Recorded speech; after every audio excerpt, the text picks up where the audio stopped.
I think this started just after the car crash. I've never been quite well since then. My girlfriend died in the crash about a year ago. The car I was driving hit the curb and flipped. The police said it probably wasn't my fault, something about oil on the road, but I don't know. I don't remember what happened anyway. All I remember is waking up upside down in the car and seeing my girlfriend's face, staring at me. She never put on her seatbelt. The ambulance guy said she died immediately, but he lied. She was still alive. I know. I could tell by her eyes. I was pinned by the steering wheel and couldn't move, and had to watch the desperate pleading in those eyes fade and finally vanish. Her body slowly relaxed and fell on top of me in the compacted space of the crushed vehicle. It was a full 15 minutes before anyone found us. That, I guess, was pretty scary in itself. Anyway, I was in the hospital for a few months. I was morphiated pretty good most of that time, which wasn't as pleasant as you might think. I kept having these visions. I was never really sure whether I was awake or asleep. Sometimes at night, I'd wake up for no reason, convinced someone was in the room. Then I'd listen in the absolute stillness of the dark ward for the slightest sound, the tiniest echo of a squeak far away down the corridors. I usually ended up scaring myself and hiding under the covers like a sissy. I'd been living by myself before all this, and working as a mobile phone technician. When I got released from the hospital, my girlfriend's parents kindly offered to let me stay with them for a while. I guess it brought them a sort of comfort, being close to the person who was close to their daughter. They treated me nicely, but with a kind of reticence, which I figured was fair enough due to the cause of the accident having never been firmly established. I got to stay in their old room. It was full of ugly old teddy bears and trinkets. The first night I slept there, something weird happened. I was having a troubling dream in which I was walking through a house, my house, except all the furniture was gone, everything gone, stripped bare. I was calling her name, but I was too late. Whoever had lived here had moved long ago. A terrific feeling of sadness overwhelmed me, and I woke up. I blinked, remembering where I was. I lay a while listening into space. Somewhere in the distance, a baby was crying. I rolled over to check the time on my mobile phone. It was 2 a.m. Disinterestedly, I noticed there was a message waiting on the phone for me. When I checked the message, it was blank. The sender's name was B, just B, and nothing else. There was no callback number, despite the innocuousness of it all. I felt suddenly cold as I erased the message. The distant baby stopped crying, not slowly like it had been comforted, but cut off in an instant, leaving the night painfully quiet. In the shadows of the wardrobe, something shifted. I pulled the covers over my head. With daylight came the dissolution of my fears, and I cheerfully said goodbye to her parents as they left for work for the day. I mooched around a while, then decided to do some weight exercises as part of my recovery. I did some good leg work, thinking all the while how stupid I was to be scared so easily by what amounted to primitive instincts, a basic fear of the dark. I paused to rest for a while, lying back on the weight bench, and that's when I received another message. It was the same thing, blank, but this time the sender's name came up as B.A.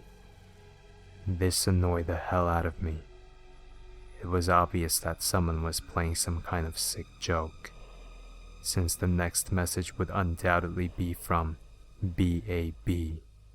and then Baby, which was the pet name my girlfriend and I used for each other. Not an imaginative pet name, I know, but then, hey. I frowned, staring at the phone. I knew what I was gonna do. I'd get this bastard, whoever it was. Like I said, I worked in the mobile phone industry. I made a few calls. Soon, I had the equipment I needed to track and trace any outside contacts coming into my phone. The legality was dubious, but I didn't give a shit. That night, I stayed up late, excited by the prospect of hunting down the perpetrator. It was a nice clear night and very still. I loaded up all my equipment into my girlfriend's parents' car, which I'd explained to them I needed to borrow for a special phone company investigation. They were apprehensive, because it was the first time that I would have driven since the accident, but I was persistent. Then I made up a little pot of coffee, played some video games, and waited. It came in at 1 a.m. My phone started blinking and beeping, and I grabbed it reflexively, knocking it off the counter. When I checked the message, it didn't say Bab, like I expected, but was just gargled numbers and letters. No matter. I ran to the car and drove to the highway, activating the track and trace as I went. The initial response from my equipment indicated an area out in the south, so I headed that way.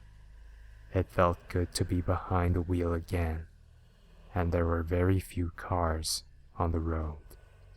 As I drove, I got another message.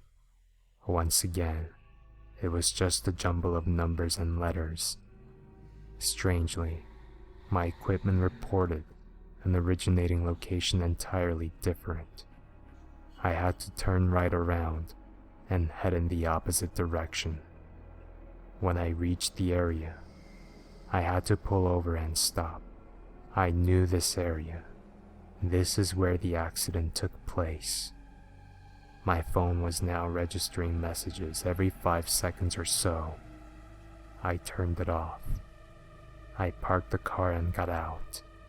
There was no one around as I approached the scene. No sign that anything had taken place here. I knelt down and examined the curb and ran my fingers along a deep groove in the concrete. I felt a profound sense of regret and the lonely depths of time. I just want to say that I wasn't scared at this point. I found it fascinating, actually. It was like a real criminal investigation. I wasn't even upset or annoyed by the nature of it all. I turned around and surveyed the neighborhood. Then, and only then, did I remember. We had been driving along in an upbeat mood, gossiping about friends of ours fallen recently pregnant. She had raised the topic and driven the conversation. I had been making my usual comments about how having children was stupid and pointless. She had become suddenly quiet. Then she had told me, and I'd grown angry, really angry, and yelled at her for the first time.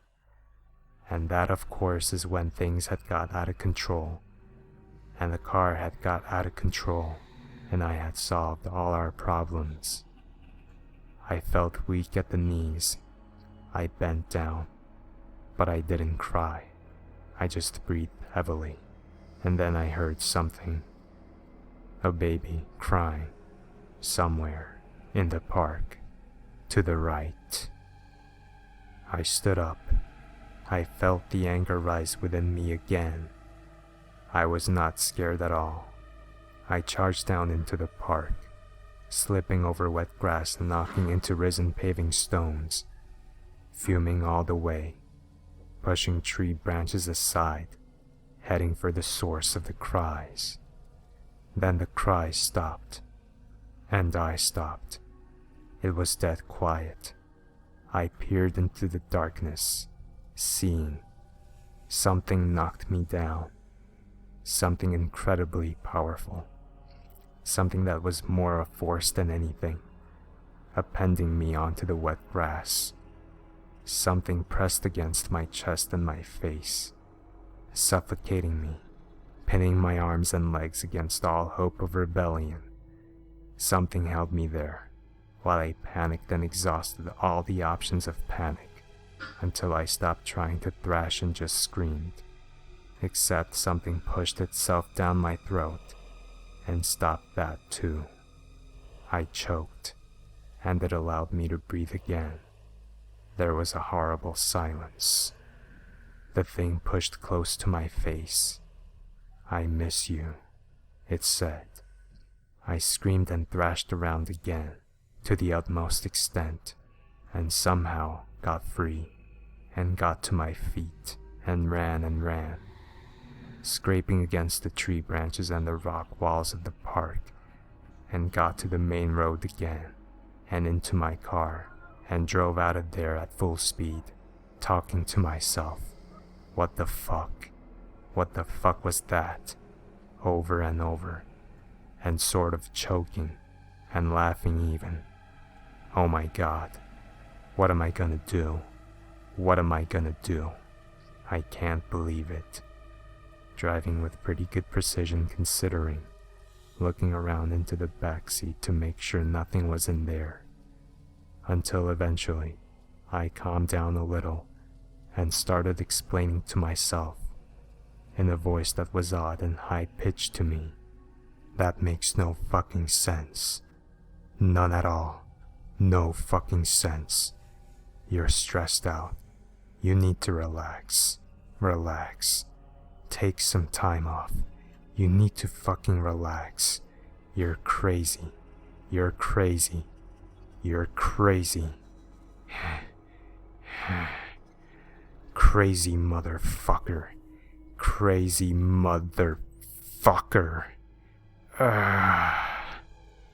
When I reached her parents' house, it was dawn. My stomach ached terribly. I stumbled out of the car and reached the porch before going into violent convulsions and throwing up in the garden. Her mother, who was in the kitchen, heard me and came out. Finding me in such a state, she took me upstairs to the lounge, laid me down on the couch, and woke her husband. I felt like if I just focused hard enough, I could return to normal. I breathed deeply and tried to contain the waves of nausea that were washing over me. Clearly, it was post-traumatic stress disorder. I'd known friends who had become psychotic, and now, unfortunately, it seemed to be my turn. So this is what it was like. The difference was, I knew what was happening. Therefore, I could contain the psychosis and control it. All I had to do was relax. Just relax.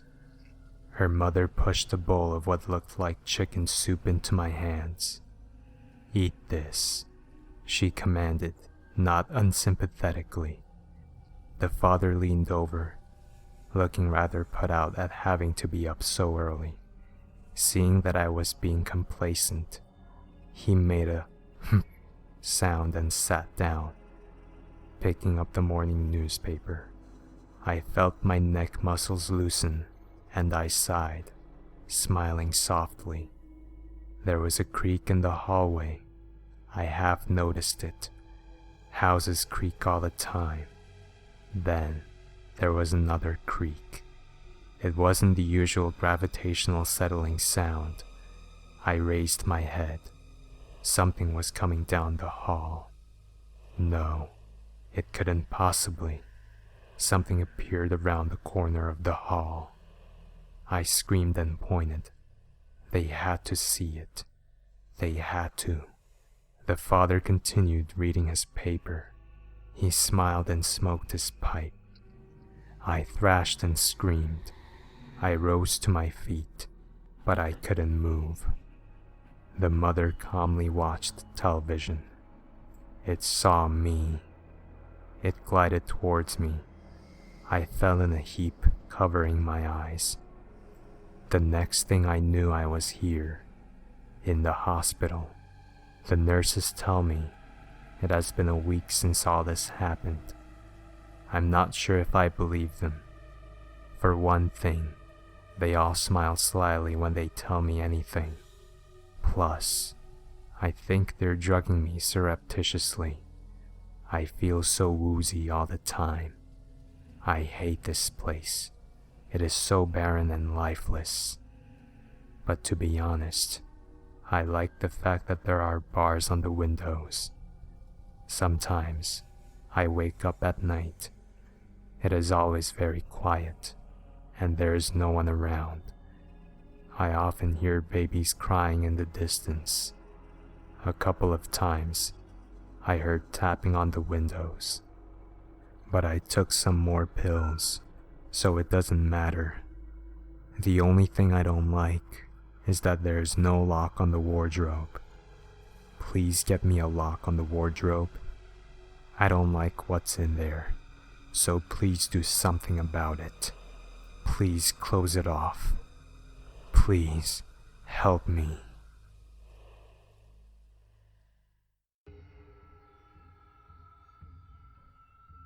Ghost stories?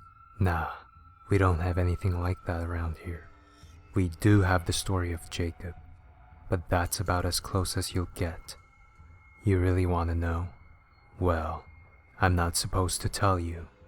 But alright, just no interrupting. I don't have the patience for it. How to describe Jacob Emory?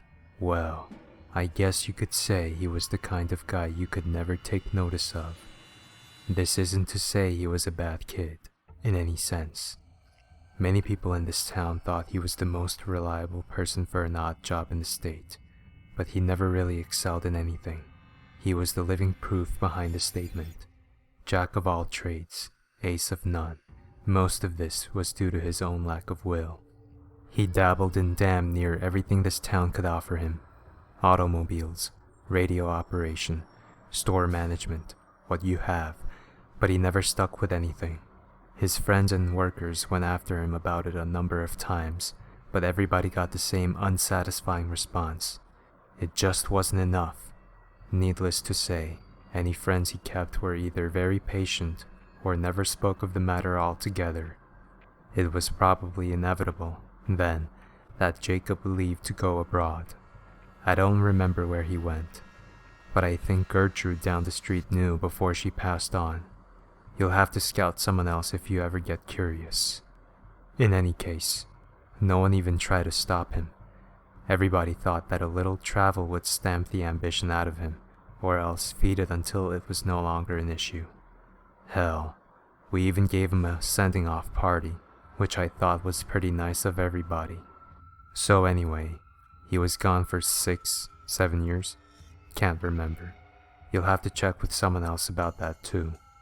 Anyways, he came back, eventually, and he had changed.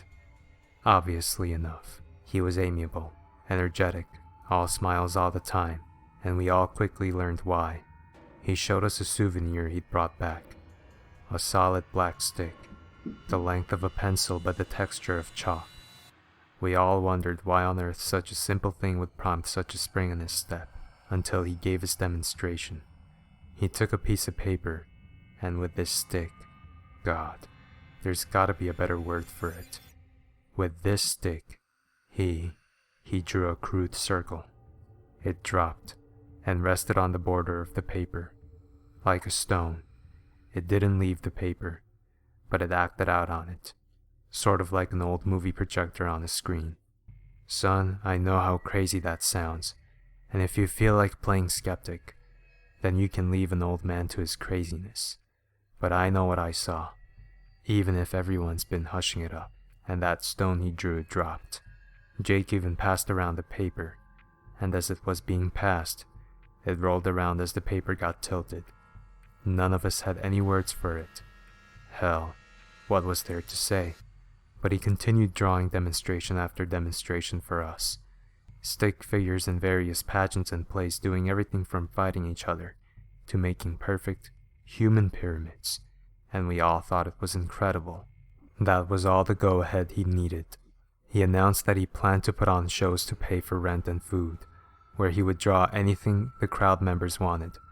That we talked to some length about, and he eventually convinced us that it would be safe, his drawings ethical, the practice lucrative and unique, and the attention would not go anywhere outside of the town's borders. Poor Jacob.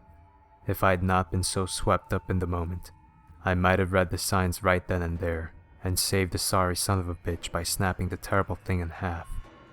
But I was younger. We all were. And we saw no problem with encouraging him with what we all saw as an incredible experience to be shared with everyone else. Now, he didn't have any big radio or television connections, mind you, and the internet wouldn't come around for another decade. So he did what all people on a shoestring budget do. He advertised the show with flyers. Flyers might not mean anything to you city folk, but in a small town, they gain a fair glance over from time to time. And what's more, Jacobs managed to stick out by having little figures jump up and down and what not to get people's attention. His first show must have got nearly 60 or so people. Probably a lot more than that. And his shows were fantastic. Someone would shout out a scene from a play or a comedy sketch, and Jake's hand would fly over a white wall like a bird. He'd been holding back when he made that stone. That's for damn sure. His illustrations were all spot on, and he could make an incredible human figure in minutes. Come to think of it, I don't remember any of his scenes lasting more than 10 minutes to make. They were all really well done scenes too. Not only could you see a knight charge a castle, Jake would draw the castle's interior as well, like a wedding cake split down the middle, so you could see the knight scale the walls, fight his way through the levels to the dungeon, fight back out with the princess, and make a leaping jump off castle parapets onto his getaway horse all in complete silence. Not realistic, no, but that was part of the appeal. None of us went in there expecting something real. When a scene or a sketch was finished, either the characters would leave off a wall or he'd cover the wall with white paint. This was good, in a way. It gave these shows a time limit, so that when he'd finished with all of the 4 walls in the room, everyone knew the show was over until the paint dried. Jake, meanwhile, was changing in a bad way. I'd mentioned that upon his return, he'd been extremely energetic. Well, that energy, that vitality or fervor, or whatever you want to call it never left him. Not for an instant. Far from it. It seemed to grow in him, and he enjoyed it all too much. His eyes grew wider. He slept gradually less over time. His statements and opinions more radical and frenzied. And though he never was a pushover, he was starting to make people nervous in his company. A month or 2 passed, and Jake's audience grew like a wildfire. Nearly everyone in the town paid to see Jake's art in action, and he had to rent out larger and larger places for them to sit. He now didn't stop after one scene was done. He moved directly on to the next, put on the next blank space on the wall, sometimes to the intriguing effect of causing scenes to mingle, which the crowd loved. The subject matter got more wild and immoral. The monsters got more bizarre and creative. The fighters using more impossible weaponry, all for the sake of the crowd's interests. Jake got steadily more indulgent, which we figured was from the money, and he became a drinker and a womanizer, neither of which got rid of that vitality, by the way. Some of those women claimed that they'd woken up in the middle of the night to see him scribbling with that stick on a drawing pad, a gigantic grin on his face, and while most of them said that they'd assumed he was drawing them in the nude, There's rumors that one or two of them got glances at that notepad. Those anonymous few supposedly said that those drawings absolutely were nude pictures, but neither of them, whoever they are, will say that he was drawing. Don't bother looking for the notepads or flyers though. They're all gone now. I'm getting off track. Point is, he was hitting the bottle, and that's important, because it was that drinking that would eventually ruin everything. On the night of one of his performances, as he walked in front of his cheering crowd, it was immediately apparent to everybody that he was completely drunk. I was in the front row, and I could smell the bourbon on him from 10 feet away. The show started. He went through a bunch of sketches and scenarios the crowd recommended, when at the end, someone asked that he draw himself. Everyone cheered the idea. I guess they'd been wondering what his creations thought of him, and he eventually obliged. No sooner had Jake finished connecting the final 2 lines on his coat, than every single character, across the vast, expansive wall, all stopped and looked directly at that illustration. Lovers stopped kissing, clowns stopped laughing, robots stopped fighting pirates. Everything stopped and looked at the Jacob illustration. The crowd died almost instantly. I remember Jake's face at that moment, pale white, full of terrible comprehension at his mistake, and looking desperately for the cans of white paint he'd forgotten to put out before the show. Everyone else, they were looking at the fake Jacob. That Jacob reached into his jacket pocket, pulled out a black stick of his own, and as we all watched, drew a door.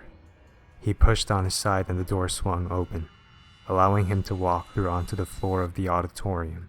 The rest was an absolute hellish pandemonium. People screamed and ran for the exits as Jacob's characters, both those currently on the wall and those which had previously left before being covered up, ran out of their own exit, throwing pies, shooting lasers, blowing fire and poison and the impossible. I was near enough the exit to escape, and gave only one backwards glance. The scene will haunt me forever. Jacob Emory was being dragged by his creations, kicking and screaming, through the door his copy had made.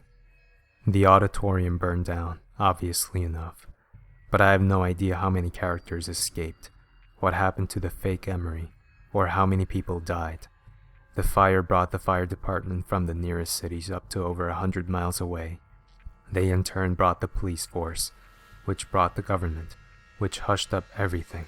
They took the flyers and any art Jake had made, and swore everyone to secrecy or else life detainment. The fire was blamed on a cigarette in the garbage during a basketball game, and we all eventually went on with our lives. Jacob was made to never have existed. In retrospect, I realize everything. Jacob hadn't been creating illustrations. Illustrations don't move, much less act or attack. They're just images people see.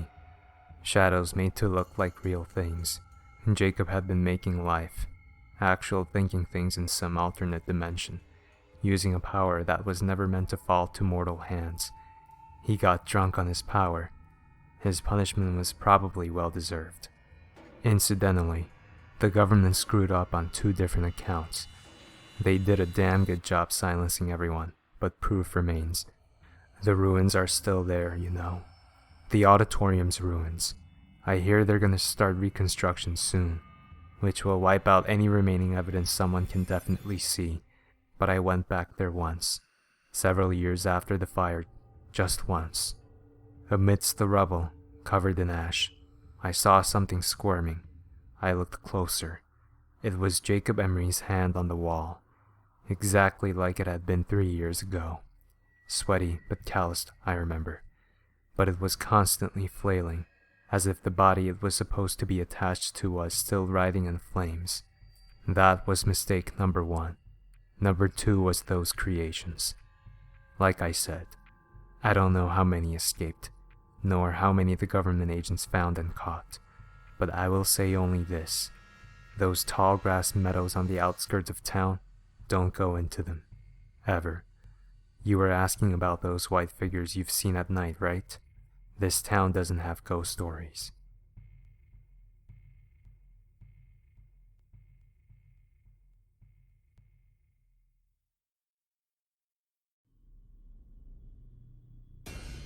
Back in high school, there was always a lot to keep up with for anyone. There were the crowds, the relationships, the grades. Oh, and for some, the string of violent murders associated with the school. It started in 1993. Before I get into this, I need you to know that I'm not crazy. I wish I were. It would be easier to explain all of this, but I've seen what they do to people, and I've seen the outcome. The summer before my senior year, a few of my friends moved away. I'd grown up with them. Little league, street hockey, football. We were an inseparable group, bound by common passions. It was hard for me to lose anybody, especially people as close to me as they were. So having them all gone changed me, made me bitter and distant. More than anything, it gave me a lot of time to think about things and see them from different angles and perspectives. They, at least, don't have to live with the horrific tale that I'm about to share. It started with Jillian Andrews in early September. She was a popular girl, not a mean bone in her. She was found disemboweled in her bedroom. No sign of forced entry. No struggle. Someone had simply gutted her, and then disappeared. Next on the list is Scotty Owens. His fate came in mid-November. He was a track star, basketball legend, you name it. Official police report states he committed suicide, but I'm smarter than that. I'm smart enough to know that you don't just hang yourself from the branch of a towering oak tree in the sacred park that you jog in right before a big race. The next kid really shocked me. Bennett Christensen, quiet kid, underclassman. He walked into boys' stall, began screaming bloody murder until adjacent staff members heard him. They spent hours trying to get the door unlocked to no avail until his scream suddenly stopped, only to have the door swing open in their faces, revealing the young sophomore, slumped over in a pool of his own viscera, his eyes ripped from their sockets. Things like this kept happening. No explanation for any of it. All the authorities were baffled. Apparently this stuff happened for a long time. I just hadn't noticed it until it was too late. This all sounds disturbing and exaggerated, I know. Believe me, my story gets much stranger. The high school I went to was founded in 1883, first one in the state. We've always had some of the best sports teams of any high school in the country, taking home state and national titles like nobody's business. But all of that came with a price. There was always a certain level of competitiveness, jealousy, and anger swam around the locker rooms, volleyball courts, and baseball diamonds.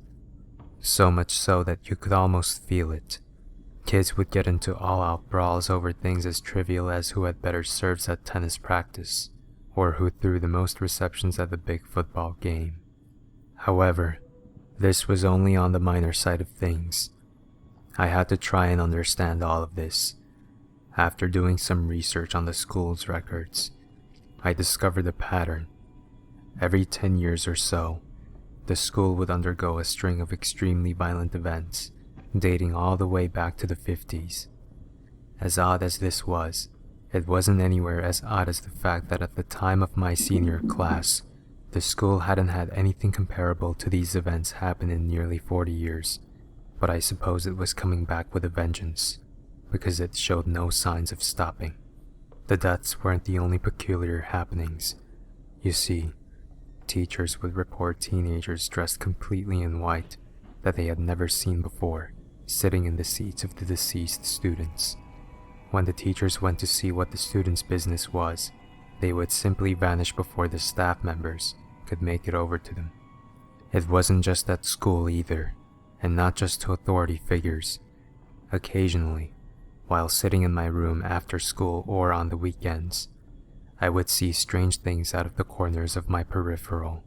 I would get phone calls in the middle of the night, only to answer them and hear a few seconds of guttural whispers before the click and dial tone. I knew there was something wrong, and I needed to figure out what it was. I must have spent 1,000 hours in that library, skipping classes to perform what was probably, useless research. I discovered a massive fire mentioned in a local paper, dated August of 1953. The fire was thought to be the product of a janitor's haphazardly extinguished Marlboro Red.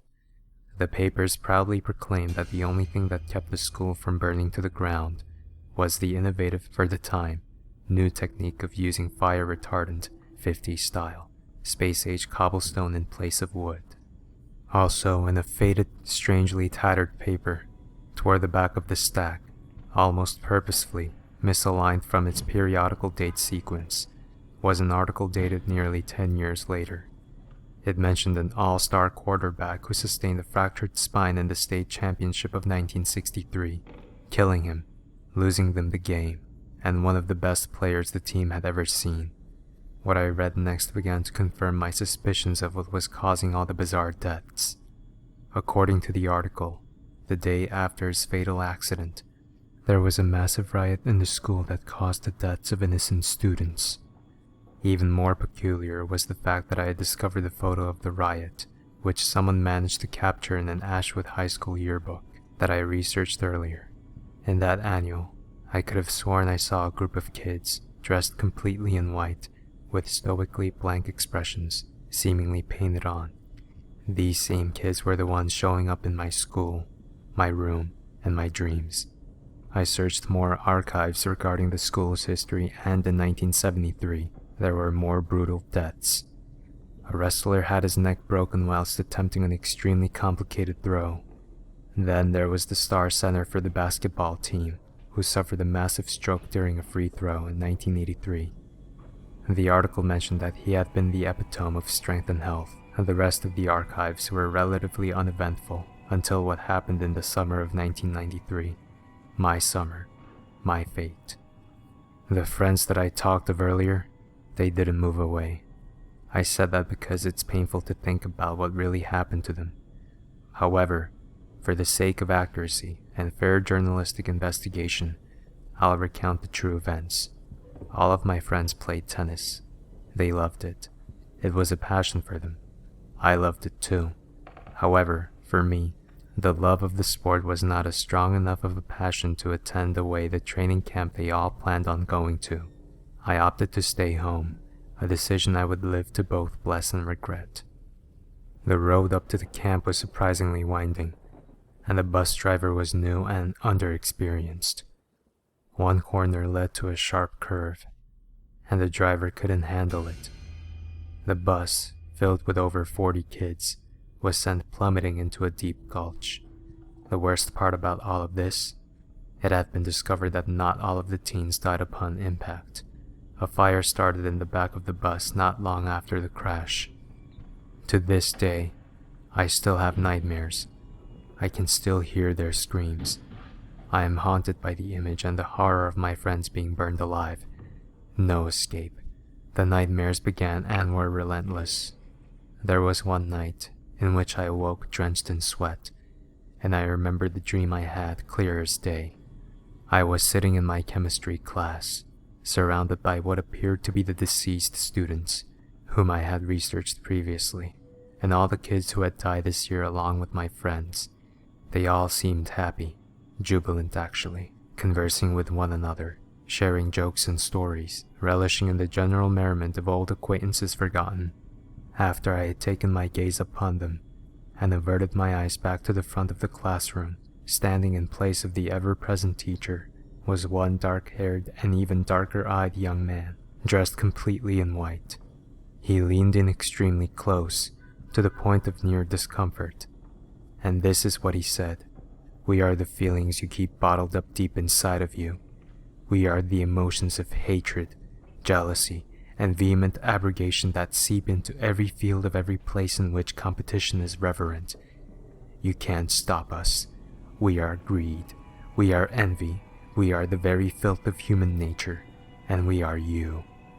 As he breathed those last words, the classroom burst into auburn flames, scorching and melting the classroom, and as I sat in my desk, I realized I was alone. That feeling of hollow emptiness was enough to jar me from my sleep. That feeling, that cold, empty, hopeless feeling, was enough to keep me wide awake and in a cold sweat for the remainder of that warm September night. The morning after, I kept my regular routine of getting ready for school all the way to the bus stop. I must have waited for what felt an eternity before I came to the conclusion that there would be no bus ride. Irritated at my tardiness, I began my long, daunting traverse to the school, which had felt like hours on my tingling, sleepy feet. When I arrived at the campus, I was met with a baffling realization. Where my school was supposed to have been, there was nothing more than a vacant lot. An older gentleman was wandering the premises and I stopped him, checking once again to reassure myself that I was in the right place, and questioned him as to why in God's name my school had disappeared from the face of the earth. Upon closer look, the old man's eyes were a deep, haunting black and his silvered hair had traces of ebony. He had a Marlboro red between his yellow teeth. He took the cigarette out of his mouth, threw it to the ground and looked up at me. The old man's expression grew both tired and perplexed as he informed me that there hadn't been an Ashwood High School there for a very long time, not since the Great Fire of 1953.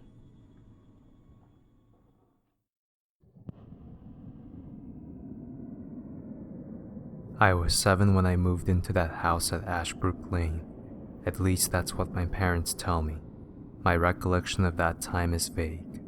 I have memories of the big tree on our lawn, running round the garden with the boy next door, and I remember sitting on the living room floor, playing with my He-Man figures.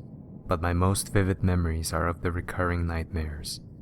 To the best of my knowledge, they happened every night I stayed in that house. The first time I woke during the early hours with a feeling that somebody was in the room with me, lurking amid the darkness, watching me. I lay there rigid and screwed up my eyes tightly, hoping it would pass me by. I felt the bed shake and I stiffened up like a statue, afraid to make even the slightest movement. I heard his raspy breathing from the foot of the bed. It moved round the side of me, then stopped. Moments passed silently. Then I felt his breath on my face. Instinctively, I opened my eyes and saw an emaciated man in a lab coat looming over me, an expression of horror etched into his pale, gaunt face, veins bulging from his forehead. I tried to scream, but he grasped me around the throat with his skeleton-like fingers and dragged me out of bed. Flailing and contorting, I tried to grab onto something to stop him from taking me. He dragged me out of my room onto the landing where I gripped onto the stair rail. He pulled at my arms and then at my feet, and I kicked and screamed in a furious flight for my freedom. The next thing I knew it was morning, and I was waking up my parents' bed. They had found me sleepwalking across the landing in the middle of the night. I had a lot of nightmares as a kid, which they put down to my active imagination, but sleepwalking, that was a first. I saw that gaunt prowler again the following night. Again, he clasped his hand around my throat, before yanking me from bed. Time he managed to pull me down the stairs before I kicked myself free of his grip.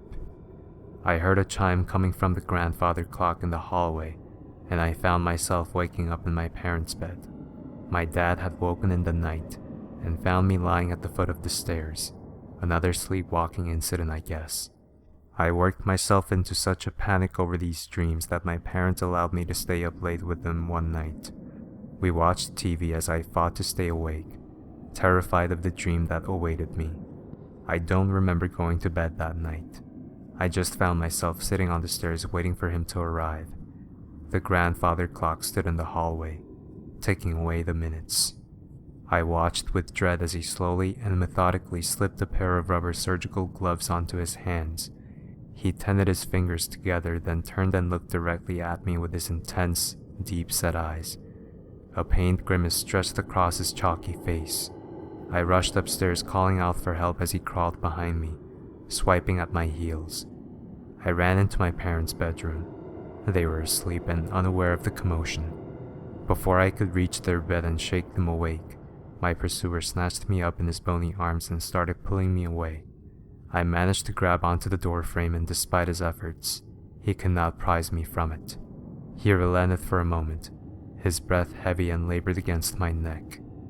Slowly, he reached into his coat pocket and withdrew a scalpel before slicing deep into my hands. I released my grip on the door frame as blood dripped between my fingers.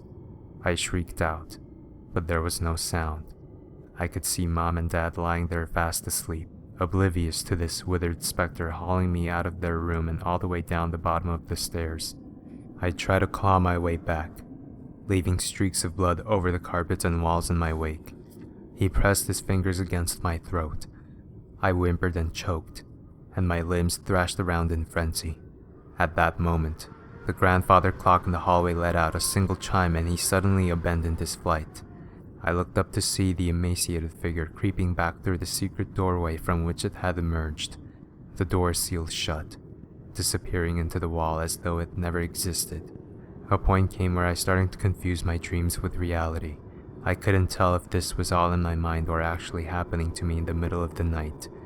During the daylight hours, I examined the wall in the hallway, looking to see if there was some indication of a secret door.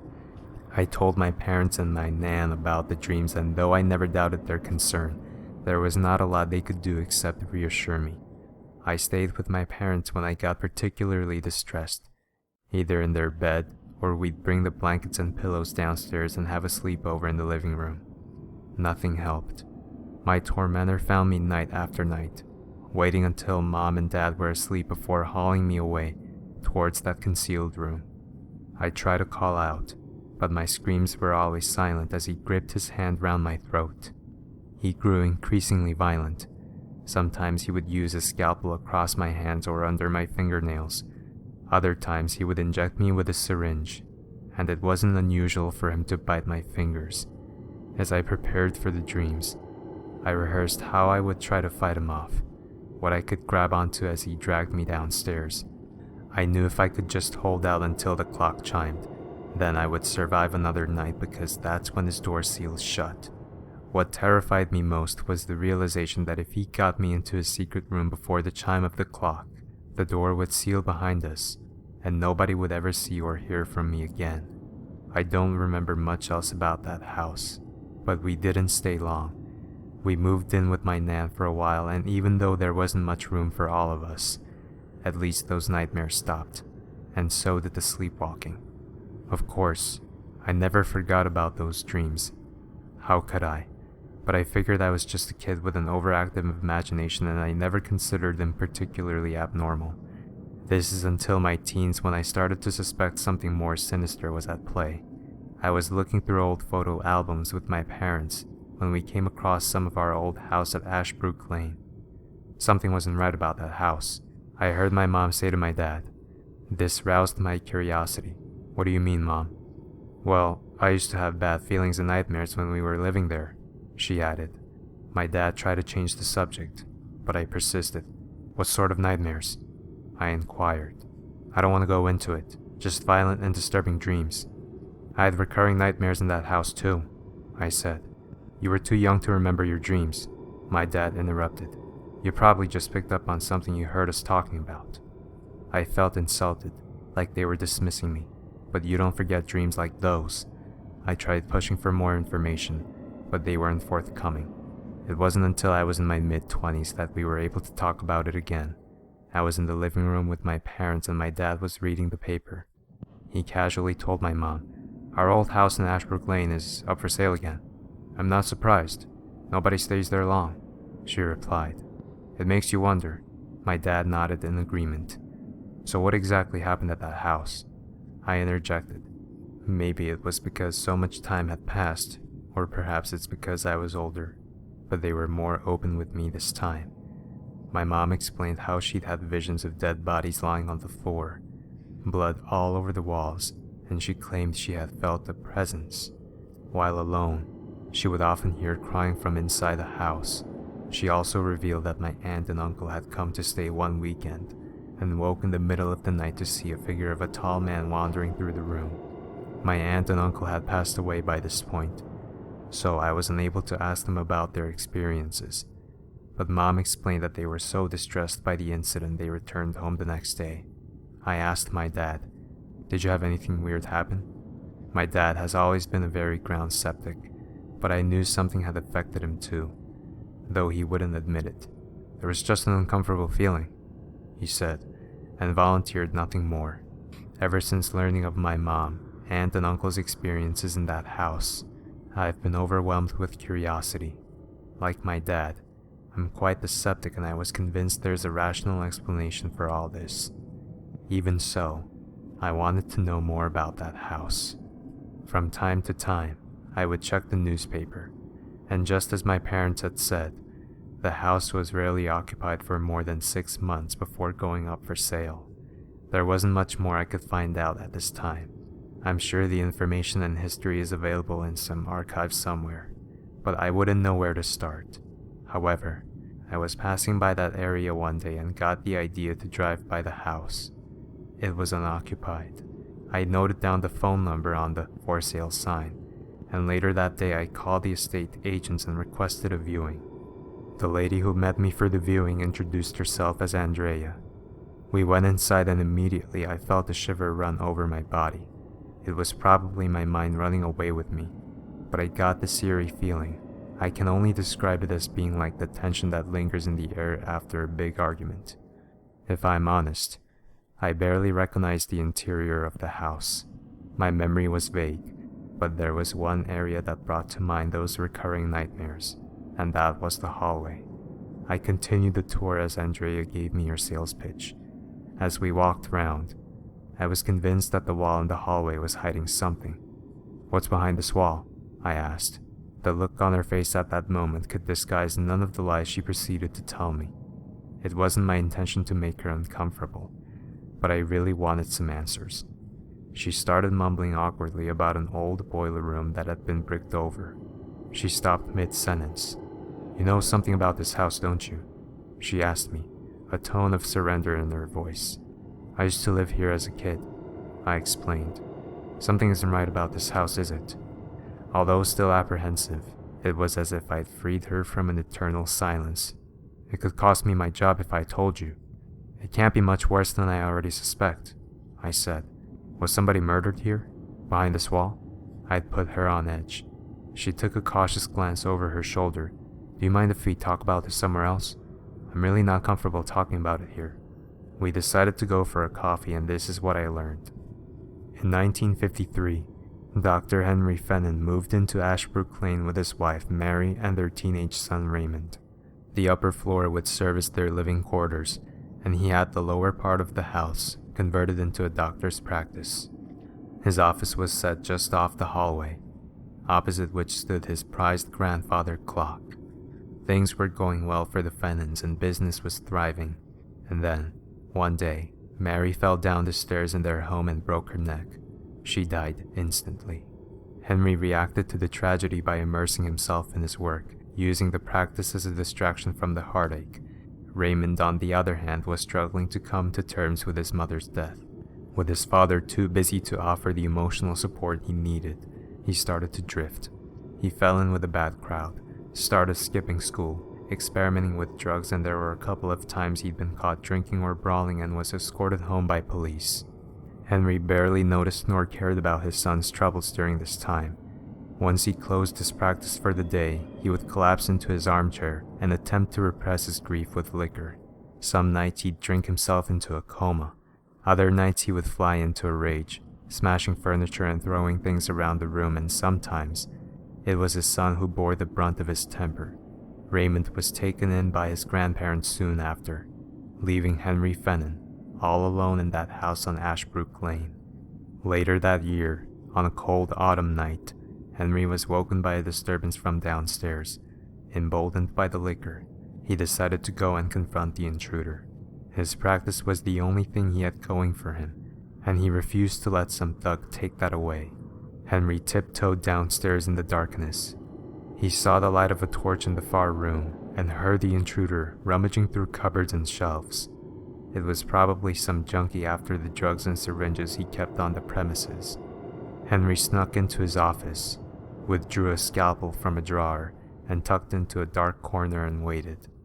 The intruder entered the room, a rucksack over his shoulder and his face covered by a black mask. Henry sprung out of the darkness, brandishing the scalpel, and ordered him to drop his bag. The masked man panicked and lunged towards him, attempting to push past and make his escape. Henry swiped out blindly as he fell backwards against the wall. The intruder staggered along the hallway and opened the front door before collapsing on the doorstep. He got to his feet and approached the fallen man. Blood gushed from a deep incision across his throat from where the scalpel had made contact. Henry pulled the mask from the man's head to clear his airways. Staring back at him in the moonlight, eyes wide with terror, Henry saw the face of his son, Raymond. His heart wrenched at the sight before him. What had he done? How could he have known? His professional instincts kicked in and he sprung to action. Raymond thrashed about, choking and gurgling on his own blood as his father gripped his throat, pressing his bony fingers firmly against the wound in an attempt to contain the bleeding. He proceeded to drag him towards his office where he could clamp and stitch the laceration, but by the time he got him there, it was too late. At that moment, the grandfather clock in the hallway let out a single chime. Patients turned up to the practice the following day to find Raymond cradled in Dr. Fennon's arms. Unable to come to terms with killing his own son, Henry had turned the scalpel upon himself, slashing his own wrists before bleeding to death on the floor of his office. Update: September 2014. Originally, this is where I was intending to leave off, letting the readers draw their own conclusions from the narrative I have presented. But since writing this, I decided to look up that old house on Google Maps, see if it was still there, see how it looked now, and maybe capture a couple of pictures to go alongside my account. I found it easily enough. It has been renovated since I lived there, and a new door-disabled ramp now lead directly to that once concealed room. I zoomed into the image as much as Google Maps would allow, trying to read the signs posted outside. I captured a screenshot and zoomed in closer. That's when I saw it, that familiar face, reflecting in the door.